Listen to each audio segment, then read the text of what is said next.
Nagbahal na ang presyo ng ilang bilog na prutas sa Divisoria sa Maynila. Silipin natin ang presyuhan dyan. Kasama po si Carrie Cator. Carrie, kamusta ang mga namimili dyan? Magkano na ba ang mga prutas?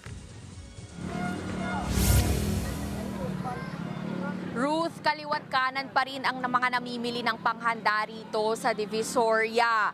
Ang dinadayo talaga nila ay yung mga prutas na bilog na pinaniniwala ang swerte kapag nakumpleto mo yung isang dosena sa medianoche. May iilan lang na bahagyang nagtaas daw. Gaya ng nabanggit mo, simula yan kagabi, kabilang ang kiwi na 50 pesos na kada piraso. Kahapon nakakabili pa ng tatlo niyan sa 100 pesos. 50 pesos na rin daw ang isang persimmon, mas mahal ng 10 piso.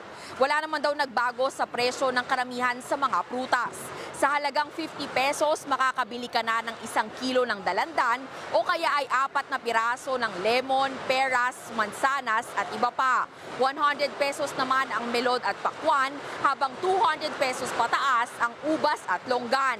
Sa kabila niya ng ilang mamimiling nakausap natin, hindi na raw kukumpletuhin yung 12 hanggang 13 prutas na bilog. Ang importante naman daw ay makapagsalo-salo pa rin sila kasama ang pamilya. Ruth? Carrie, nakapag-ikot ka ba sa mga palengke kanina? Dyan ba marami ring namimili ng pang medianoche?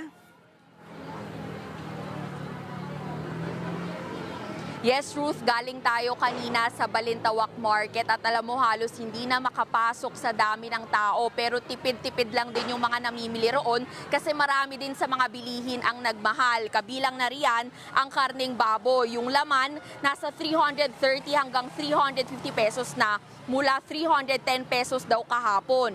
Habang 380 hanggang 400 pesos naman ang liempo mula 370 pesos. 180 pesos ang manok at hindi bababa sa 7 pesos at 50 centavos ang kada piraso ng itlog. Nagtaas presyo rin ang carrots, repolyo at patatas ngayong araw ng hanggang 70 pesos. Kaya talagang umaaray ang mga mamimili lalo't ang mga ito ang ilan sa pinakamahalaga raw na rekado para sa medianoche. Gayunpaman, gaya nga rin ang sabi natin kanina, ang prioridad naman daw nila ay masaya at healthy ang buong pamilya sa salubong ng bagong taon. Balik sa'yo. Maganda yung sinabi mo, Carrie, masaya at healthy. At Happy New Year sa inyo dyan. Yan po ang Express Report ni Carrie Cator. Mga kapatid, ako po si Ruth Cabal. Maging maalam at may pakialam sa mga may init at rumaratsadang balita sa Frontline Express.